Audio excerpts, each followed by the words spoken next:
it's been sluggish for the most part in terms of at least when it comes to making explosive plays. Maybe it's part of their philosophies. They're so worried about turning over the ball that they rather be conservative. I personally, I'd rather take the risk of turning over the ball to get this offense going. Let's go to Cayden right now. He joins us here. Cayden Steele set to join us on Birds 365 this morning. Let's bring him up here right now. You can read him at nj.com. Follow him at Cayden Steele. What's going on, Cayden? How you doing on this Thursday morning, brother?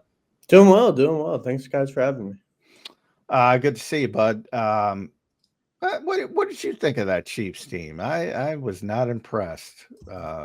It's a different, obviously. Now, we might be having a different conversation if Rashee Rice and Xavier Worthy are out there. But that team that was out there on Sunday, what did you think of that group? Not very good. I mean, I don't want to be the person to write them off and look silly, 3 months from now.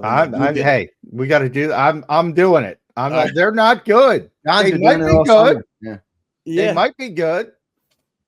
When they get those guys back, they might be. I wouldn't say they're going to be a great team, but they could be like fighting for that last playoff spot or something like that. But the team that was out there Sunday, that team was not good. No, I mean, the personnel, even on defense, is not particularly good. In their secondary, you can only really say that Trent McDuffie is a really good player. Everyone else is like average to below average. I mean, they lost Justin Reed in free agency. The defensive line has no real pass rush other than Chris Jones. They have okay linebackers. I mean, that's not a really good roster. I mean, it wasn't really a good roster last year, but I mean, they have had Andy Reid and Patrick Mahomes, and I feel like they've been carried a little bit. Maybe it's catching up now, and especially with the injuries at wide receiver that they've had. And it's two guys that, Worthy is a slimmer build, so you wonder how his body's going to hold up throughout his career. I mean, the Chiefs aren't built that well for the next few years. So a drop-off is possible, but, you never know. It's hard to count on Andy Reid and Patrick Mahomes. And Mahomes, yeah. Cayden, what do you think of the Eagles through 2 games? We got the Rams coming up. Going to be a good test, probably the best test of the year so far. What do you make of them through 2 games so far? I think the defense, Cayden, in my opinion, looks pretty good. I mean, Cayden, you were on here all summer long. That's one thing we talked about all summer, man, the changes on defense. I think they look pretty good so far, and a lot of conversation, obviously, about the offense, the passing game, and the stagnant passing game that is. So what's your thoughts on the Birds through 2 games right now and where they stand? I mean, they've been some ugly ones, but ultimately they won. So, I mean, that's what matters. But I think there is some concerns on offense with the passing game. I'm not someone who's panicking about it yet. I mean, it's only 2 weeks. I mean, they've been sluggish before. I know it particularly looks bad right now, but I think eventually they could figure it out. But, I mean, this is a good week to find out, right? I think the Rams can spread the ball, especially with Devontae Adams and Puka Nacua. And if they can get that passing game going, it'll be interesting to see if the Eagles have to match it in any regard. If the Rams are able to slow Saquon more than they were able to do last year and the Eagles have to pass more, I'm curious how it looks. They were without Dallas Goedert against the Chiefs, and maybe that affected it a little bit. But, yeah, I think it's not been the best of start for Kevin Patullo. So I'm worried about the offense a little bit. Obviously, I still believe in the personnel. So, I mean, you would expect things to come around eventually. Defensively, yeah, it's been pretty good. I think Adoree Jackson's still a little bit of a concern. I know he played better against the Chiefs. But John just mentioned, I mean, this is a team without Xavier Worthy and Rashee Rice. I mean, you're going to go against Juju and Tyquan Thornton and guys of, that regard. So I'm not willing to say the Adoree Jackson problem is over yet. And we'll find out more this week against the Rams, who have a better wide receiver core, how that looks. But, I mean, the linebackers have been fantastic. Yeah. I mean, Jahad Campbell, Zach Bonnie make it argued could be the best duo in football. They have one of the best interior defensive lines in football, Mora Jomo. A better version of Jordan Davis. And, I mean, Jaylen Carter, you would think eventually, rounds back to form into an all-pro player. I feel really good. I mean, Makuba had a really good game at safety, so you feel good about safety. Overall, your defensive lines, Zadarius Smith and Josh Uche, you start to feel a little better about your edge rush depth than I did, in the summer when we talked about it. So I feel good about the defense, a little worried about the offense. But overall, I still think it's a pretty good team. What'd you think of Vic dropping the bomb that Jaylen Carter doesn't have the best conditioning right now? Because I think everybody's where you are. We're all assuming he's going to play at an all-pro level. Why wouldn't he play at an all-pro? He's an all-pro talent, but we're not off to a good start when it comes to playing at an all-pro level. Now, part of it is self-inflicted, but it wasn't a world beater in Kansas City, I would say. And it looked like he was dealing with some things and was back on the injury report with a shoulder, which has been an issue since camp. And no worries whatsoever about Jaylen Carter. I think there's a good chance that the season starts out really slow. I mean, especially with everything that's happened. That you just pointed out that the shoulders bothering him. I mean, you could see it in the game with his arm, like his arm. He kept holding Yeah. it. Kept grabbing onto it. Yeah. So I'm concerned about that. I'm concerned the fact that he missed some time in training camp, and then he obviously missed game reps in week 1. I mean, if you told me by like mid-year that Jaylen Carter is not living up to the expectations that I had for him, I mean, I think that's really fair because I mean, he kind of lost it in week 1, but I really did think this was a year that he could be a defensive player of the year candidate. But I mean, spitting on Dak starting out week 1, that probably already removed him from the conversation for people that watch him on national television. But now he's missing more time. I still believe he is. I mean, behind Chris Jones and Dexter Lawrence, and you make an argument he's more talented. I think he is, but yeah. I don't question the talent at all. But the fitness level, I thought that was an issue. So I probably talked to you at camp about that. I didn't think he was in great shape, at least from and Vic kind of confirmed that. Yeah. And last year he was in great shape. I mean, that was the difference. Well, he saved the season against the Rams. The Rams are coming in. Think about those 2 pass rushes. It was like play 66 and play 67. Yeah. And he's, good enough to generate that pass rush that late in the game. That's where they want him to be. I don't think he's there right now. No. But if he can get there by the end of the season and the team's in playoff contention, that's ultimately what matters. And I think that's still possible. But you're talking about personal aspirations for Jaylen Carter. If he wanted to be a defensive player of the year candidate this year and a definite throw, he's probably ruined his chances of that, which or maybe it's a little too early to say that, but it's not off to a good start. I mean, still believe in the player though, fully. It'll be interesting. I mean, over the next month, I think we'll be able to tell what season he's going to have. And I think the defense as a whole, to your point. Now, the Rams, this is a change in. So I'll frame it this way: the offensive problems. They're so conservative, Cayden. They're so conservative.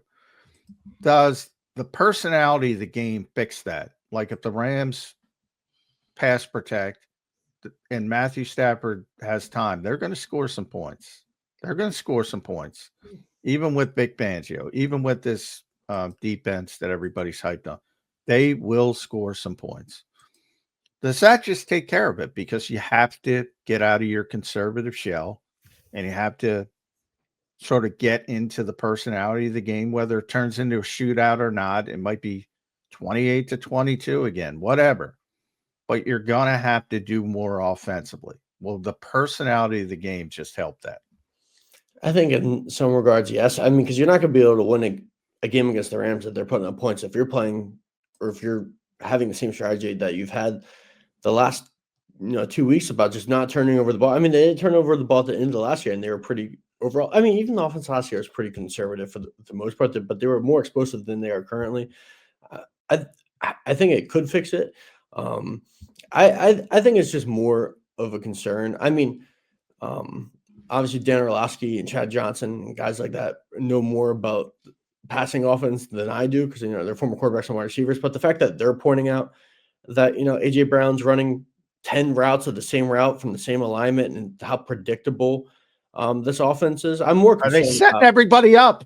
Yeah. That's the thing. Oh, and the condensed sets that haven't been working. The whole idea is that it's eventually going to lead to a big play. But you're going to see a shitload of condensed sets from Sean McVay. Everybody loves Sean McVay. I think this play calling nonsense is exactly that. I'm like, nobody judges play calls. They judge play results. Yeah. Like everybody would have been thrilled if Grant Calcaterra could block and AJ's running down the field wide open on the opening play. So they're saying, well, the ball didn't come out. It's bad. But no, the guy missed the block. Yeah. And you're not wrong. But I do feel like other than that play and maybe a few, I mean, I know they had the the big one to Devontae on where they picked up the blitz finally. I feel like they could have still been a little more aggressive. Like that was the shot they tried to draw. We're not talking about Tyquan Thornton and Juju Smith-Schuster as our wide receivers. We got A.J. Brown, Devontae Smith. I mean, I think we've reduced it too far. I understand they don't want to turn the ball over, but come on, man. You got 2 top 10 receivers. You got to get those guys involved in the game plan early and often, and they don't seem to want to do it. I agree with that. I mean, yeah. I mean, in the run game, I think Saquon's looked really good this year. But, I mean, it's not like the run game so far has been as effective as it was last year. I don't think they're running the ball as well or blocking it up as well. Oh, I think it's all connected. Do you think they're all connected? I mean, I think Saquon's down from 5.5 last year to 3.7 yards per carry this year, which is a pretty significant drop, considering how good he was last year. Now, I think that's some to do with the offensive line, who hasn't been as good this year. I know we always call them the best O-line in football. They haven't played like the best O-line in football right now. But I also think the lack of threat in the passing game is making it easier for defenses to take away the running game or focus more on the running game. I mean, Nick said it yesterday. Nick doesn't say much in his press conferences ever, but he did say yesterday, most defensive coaches, the first thing they want to do is take away the run, right? It's the first thing defensive coaches think about. So I think they got to get that passing game going to be able to, to get the running game back to where they want it to be. Yeah. And Nick said after the game, I mean, his perspective is they have been efficient. And if you look at the numbers, I mean, Jalen Hurts has been completing a high percentage of his passes, but they do have to be more explosive. I mean, it's hard to win in the NFL when your offense is not consistently a threat. And they obviously have the personnel to do it. And I'm not like writing off Kevin Petula. I think it's too early. But I mean, the first 2 games, it's been sluggish for the most part in terms of, at least when it comes to making explosive plays. Maybe it's part of their philosophies. They're so worried about turning over the ball that they rather be conservative. I'd rather take the risk of turning over the ball to get this offense going. Me too. That's what I was saying. Like, it's almost like reduced down to you're going to be banned. You're going to be banned from the Novacare complex, Cayden, with that kind of talk. I mean, I feel like you can increase your margin enough with these players, though, to be able to live with a couple more turnovers. I mean, especially if you believe in your defense, the way that you should believe in your defense, you should be a little more aggressive. I mean, I look at Green Bay, for instance. I mean, like, I don't think Jordan Love's better than Jalen Hurts necessarily, but like, I mean, that's a team that's aggressive. And 7 too aggressive, I would argue. Yeah, all they do is throw it down the field. Maybe not that much, but just by the way, to your point, Jalen Hurts 75.6 completion percentage, which is ludicrous, but from the standpoint, all they do is dump it off. Everything's underneath. But that was what training camp was as well. It's an interesting disconnect. Now, what did you think? I don't think you were there for Jalen yesterday, but I'm sure you saw the transcript. He came out hot. He was like he wanted to get something off his chest. Yeah, I've been around Jalen since day one. So what is this? 6-year. Dude's very intentional, as I describe it. Yeah. And he wanted to talk about this passing offense and the narrative. And he took accountability and all the good stuff that everybody talks about. I think his buzzword was synchronization. There's not enough synchronization going on. So I think people hate when you say, well, it's part Kevin Petula, but it's also part Jalen Hurts. It's part the offensive line. It's part this. It's all it, but it is. It's all. But if you had to rank the biggest issue, where would you rank the biggest issue? It's hard not to go Kevin Petula number 1, because if you look at the offense, I mean, the biggest change is him. He's the most glaring difference from last year. I mean, I know he was there, but I mean, it's a team that has 10 out of 11 offensive stars. And I think Jalen Hurts has played well. I thought he played really well in that Cowboys game. I know the numbers didn't say so. So do I. I said the same thing. I don't know if he played as well against Kansas City, but I don't think he played terrible. I wouldn't put Jalen Hurts as like I still think he's a pretty good quarterback. Offensive line, I agree with Zander. It's been a little down this year. But I still probably wouldn't rank them number 1. I mean, and it's hard to, like, I don't think AJ and Devontae are getting consistently open, but I don't think it's because of them. I mean, I don't believe all of a sudden AJ Brown and Devontae Smith are suddenly less dangerous as players out of nowhere after a year. Some people said AJ's not healthy. No, AJ denies that. But you've seen him. Yeah, I think he looked. Those- I thought he looked better against Kansas City than he did against Dallas in terms of like being explosive. It's hard. I mean, He it's was hard. open. I He mean, was open on that burst play. I know that. yeah, he was. And maybe the players are underperforming, but it's hard for me to believe all these different guys have started to to regress all of a sudden when there's a new play Well, caller. you brought up Orlovsky and I think who Ryan But Clark before, or who Chad Chad Johnson. Johnson, yeah, he was pointing Uh, out on Twitter that AJ was are this is the same offense as last year's offense? yeah. Like, have they cut out all these routes that they ran under Kellen Moore? It's the same No. damn thing. Well, their average target, I mean, is way lower this year. Now, it's only 2 games. So it's a really small sample size, John. As you said earlier. But they're not pushing it the same way they were. Like even last year when they were taking the shots. They got man-on-man coverage, go route. I mean, John, you almost joked to the point where it was predictable. But that's what I'm saying, because one of my great predictions was the Super Bowl. But why did I make that prediction? I made that prediction because they're so shitty at doing everything else on the blitz. So I said, just run go routes. And they did. And I got that one right. This mentality of they were always doing that's conflated. No, it ended well, so everybody forgets all the difficult times. That, in other words, they're having the Carolina and Baltimore game in weeks 1 and 2. These games existed last year. Yeah, I mean, and that's fair. It's not just being explosive. I mean, I was looking. I mean, look at the the throw chart.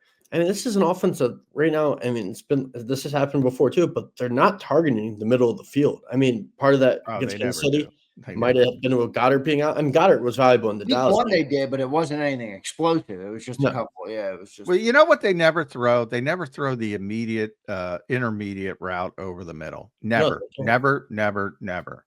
And that tells me, and that's Nick Sirianni, Shane Steichen, Brian Johnson, Kellen Moore, Kevin Petullo.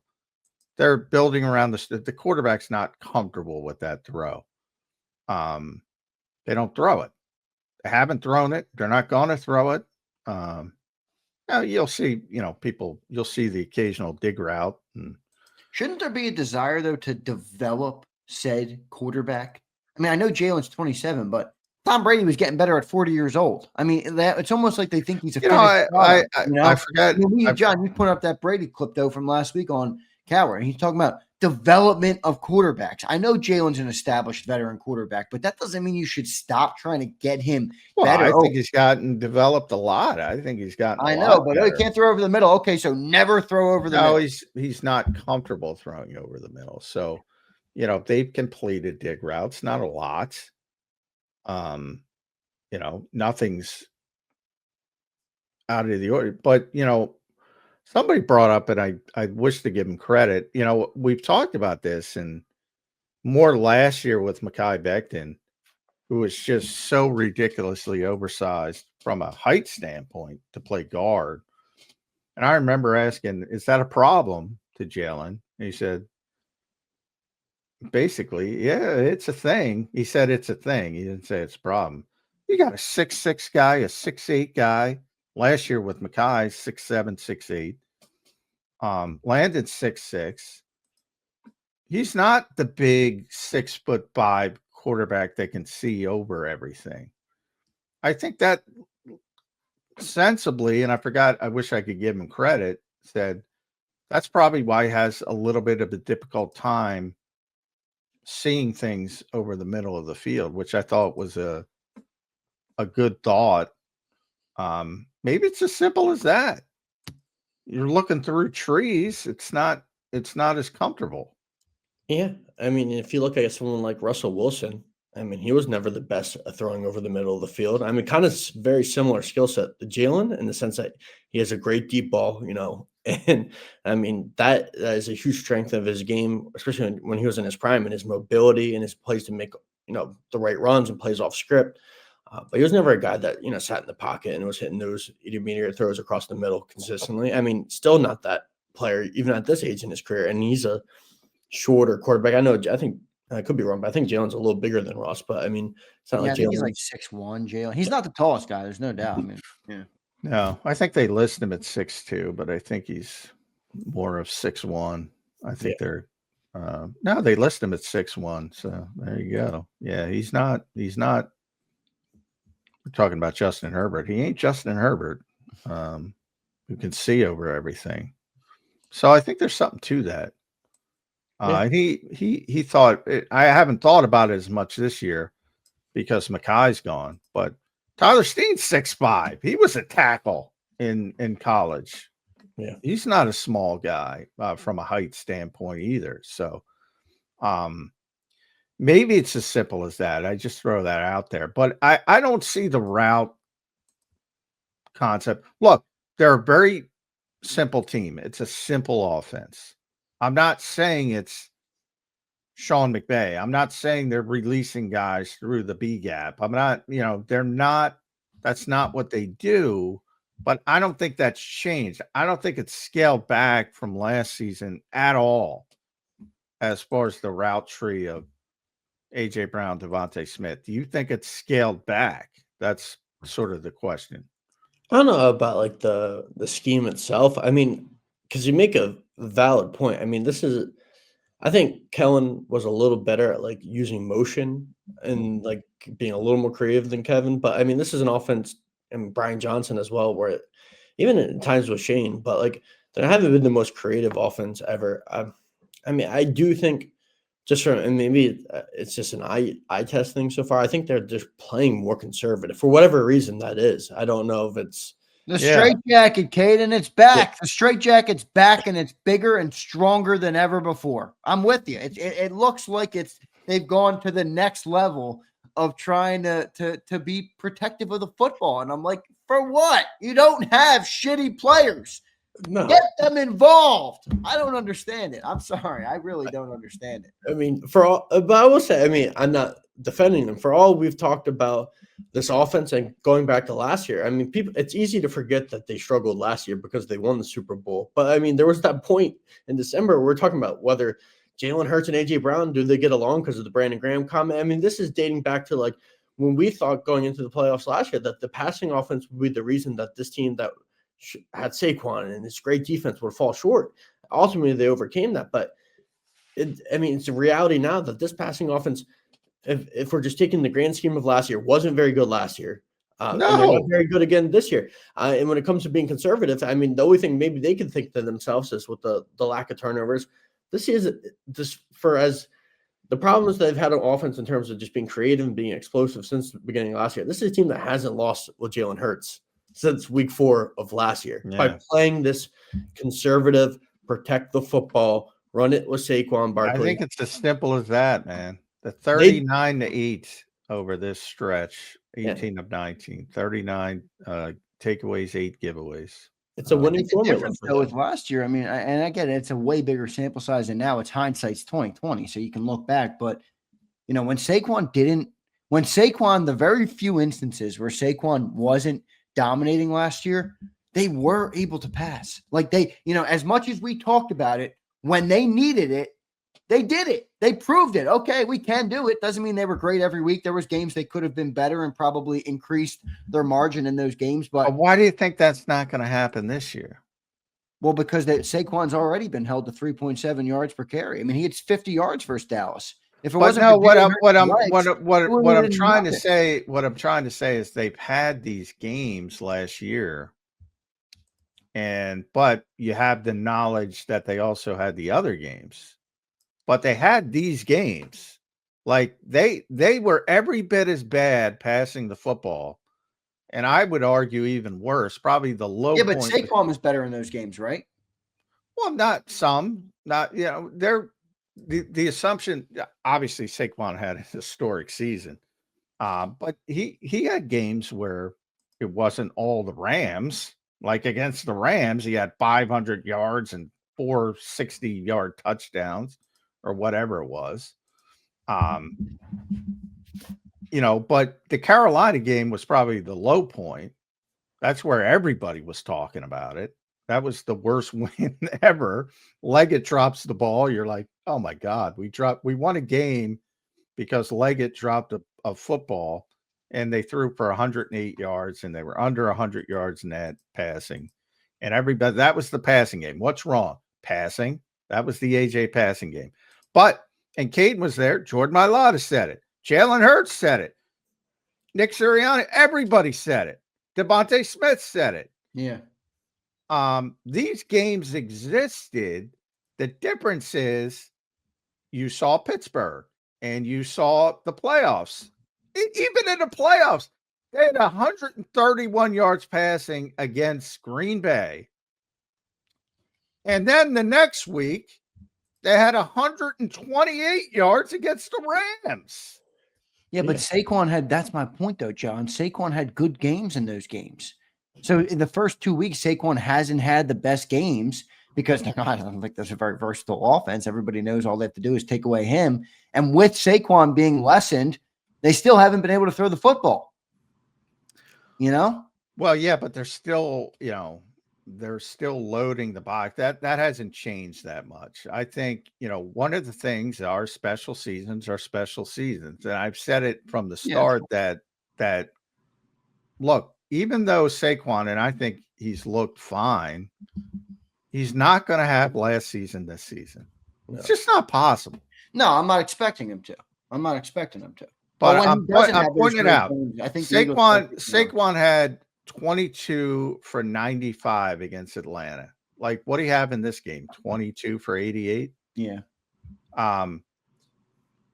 Against Cleveland, 18 for 47.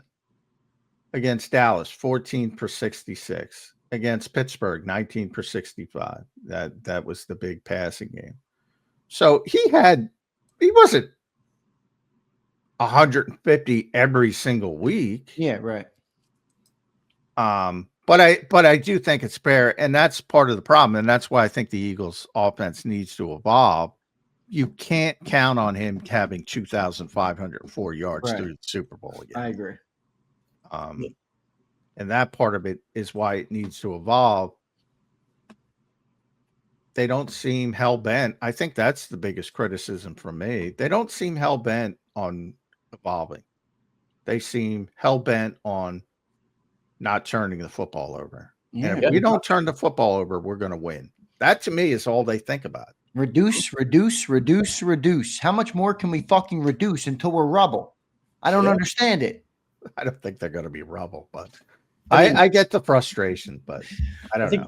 AJ said it after the game. I mean, he was saying, like, he understands to a sense why people bring it up. And I'm just paraphrasing a little bit. You're like wondering if the way they play in terms of this, run, protect the football, not too explosive down the field, is that sustainable as a passing offense? He said, it's fair. I mean, that was his comment. He said, ultimately they have to worry about, finding different ways to win. But like, just because they were able to do it last year, just because they were able to do it in 2 games this year, doesn't mean it's going to last forever. I mean, this style eventually will catch up. And like John said, that's why you have to evolve. I mean, you look at this. I mean, Travis Kelce doesn't drop that pass and falls right into Andrew Makuba's hands. And if CeeDee Lamb doesn't drop those balls in the second half, the conversation in Philadelphia is very different right now. They're 0-2, and people are going crazy about Kevin, even more than they already are about Kevin Patullo. Right. This is an 0-2 team going in against the Rams. And I get people say, they won. But they're not winning these games convincingly. I mean, that's why I don't like what they've done, because I think you're good enough to increase that margin. Yeah. Right. I mean, I know if you don't turn it over, you win most games. You're right. The numbers bear them to be correct, but I don't think we have to live like that. I don't think we have to live on the edge. I think we're a good enough team to increase that, to not have to worry about, okay, CD dropped the pass, so we're good. Or Travis Kelce, bounced it into Makuba's hand, so we're good. You got AJ and Devontae. Get them involved. We probably won't even be worried about Travis Kelce dropping a pass if you got those guys involved. I don't know. Maybe I'm pushing too early. 2 weeks, I get it, but no, I think there's a legitimate concern if they think they can continue to win the way they have last year. I mean, the NFL is about evolving and changing. And then, like John said, I mean, Saquon's not going to have the year that he had last year, and this is an offense that when it had to last year, it did respond. It did, but like I feel like it also shouldn't be something where they, when they they have to, they'll respond occasionally. Like, this is an offense that should be capable of doing this every week based off the personnel that they have. And I don't know if they will. I mean, is that Kevin Patullo? Is that Jalen Hurts? I mean, I guess we'll find out more throughout the season, but Who do you put it more on? I think Kevin Patullo. I mean, early KP, come on. it's hard to point. I mean, I'm I mean, I but believe feel free. He knows. Jalen Hurts is a good quarterback. He is a good quarterback, but he's a unique quarterback. Yeah. He's So not a high volume quarterback, and I think people want him to be a high volume quarterback. He's not a high volume passer. Yeah. So I think, I think that's what, and I think every single one of them deserves credit. And I'm talking about Nick and Shane and Brian and Kellen and up to KP. Every single one of them deserves credit for building an offense around a very, very unique quarterback. Yeah. And I think that's the part that's missed. Like the assumption that, well, he did it against Kansas City, he did it against Washington, he did it against Pittsburgh. Why can't he do it every week? Well, he can't do it every week because he's not Joe Burrow. He's not Justin Herbert. He's not that high volume. Yeah, but isn't that a difference right now? Again, it's only 2 weeks, so I don't think we can crush Patullo. But John, doesn't that kind of highlight? Okay, when Saquon wasn't what he was, or when he didn't have those games, at the least, Kellen had plays in the offense. Kellen had a design in the offense to make them pay. All right, you're going to take away Saquon. Fine, we're going to make you pay. How'd it work out, Steve Spags?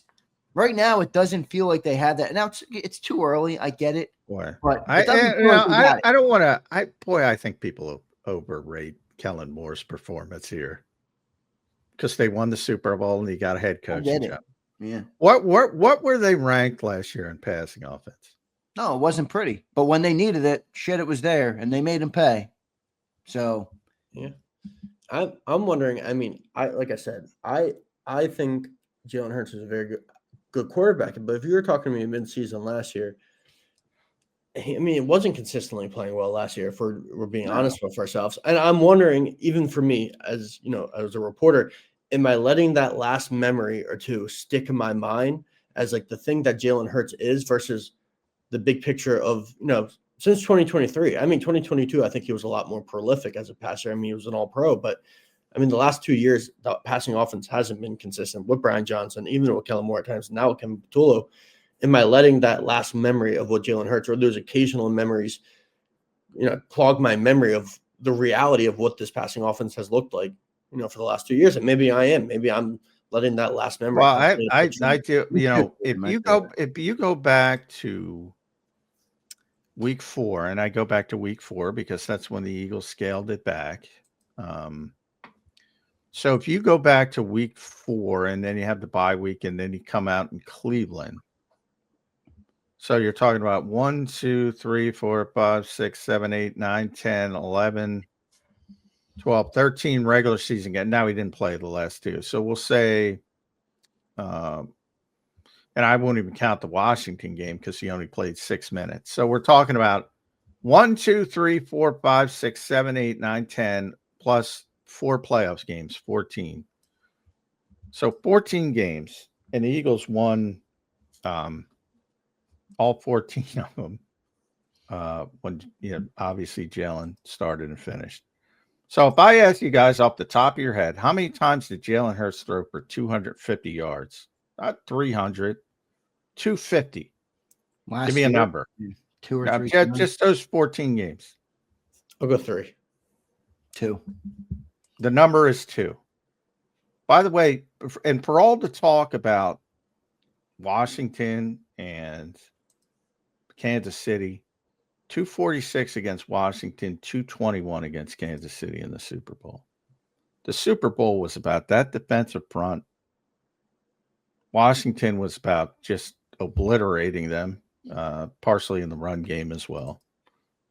Like this is just conflated by the success that they were throwing the ball over. They threw the ball all over the lot successfully in one game. But they had the Pittsburgh. It had the splash plays, though, to make the teams pay. You're right. It wasn't. I mean, even in Kansas City, 220 yards, nothing crazy, but they had the big plays. All right, take away Saquon, boom, the dagger is born. You know what I mean? Like, I don't see that right now. Well, they already had a big throw to John and a big throw to Devontae down the field. They've had 3 explosive plays, but those are 2 of them. He's a great deep ball thrower.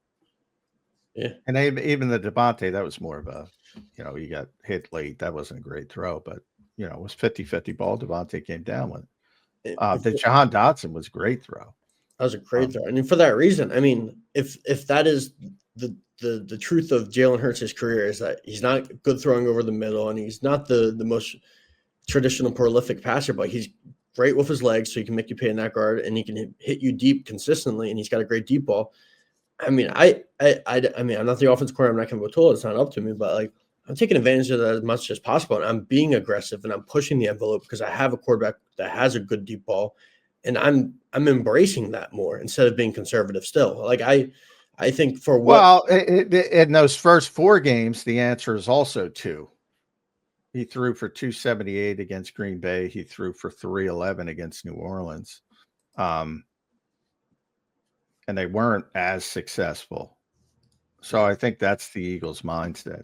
I think that's where it stems from, because he turned it over too much. And by the way, I think it was unfair, but he turned it over too much in those games. Yeah, but it's been a year since then. You're telling me that you can't trust him to throw it a little more volume or be a little more aggressive without turning over the ball? Like, that's where I say I don't think he's a volume quarterback. I don't think he's a volume. I don't think that's the strength of his game. The strength of his game is what you saw in Dallas in week 1.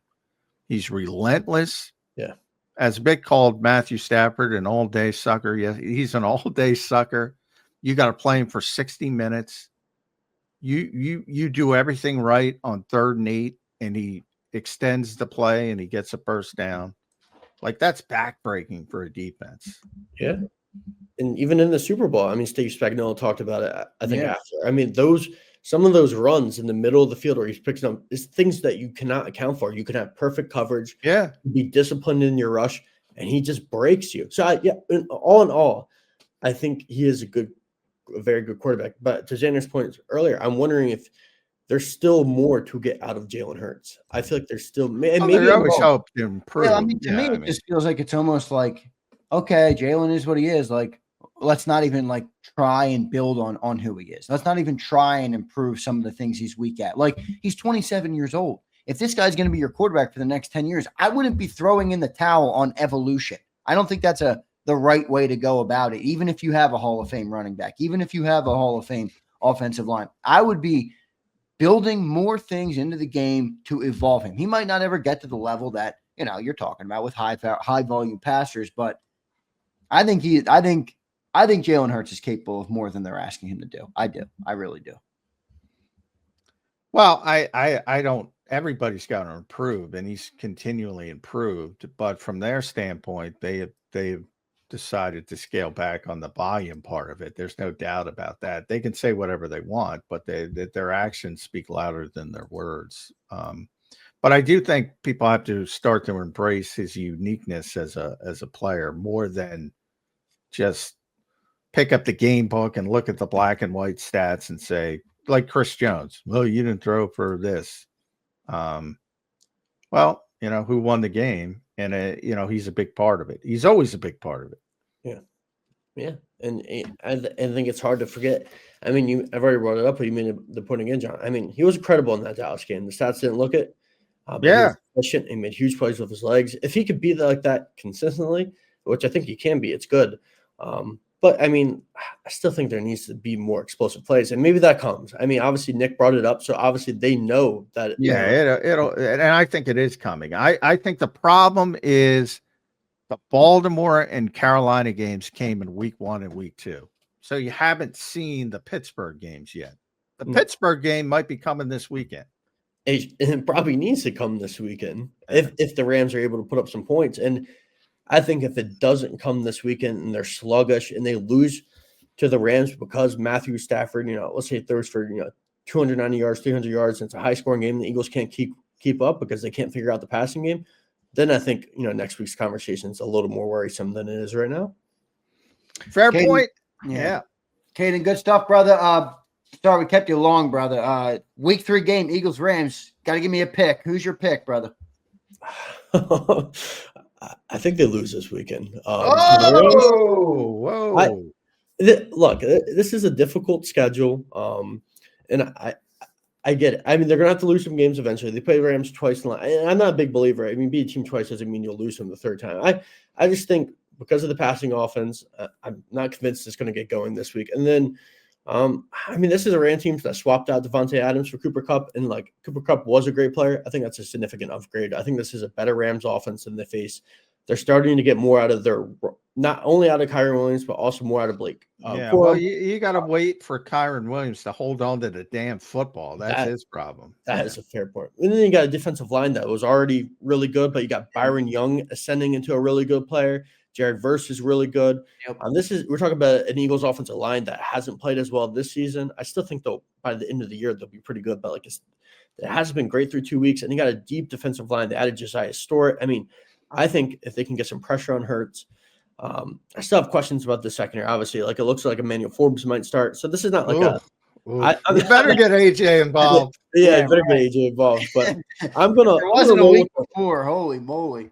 Yeah, I'm gonna roll with the Rams. But it's not like I'm feeling. I think the Eagles could win this game, but I'm gonna roll with the Rams with just a gut feeling pick. Right. And I think I like it. I like it. Make sure you guys follow Cayden at Cayden_Steele19. Read all his work at NJ.com. Cayden, thank you for joining in, brother. We appreciate it, man. We'll talk to you again soon. Yep. Thanks, bud.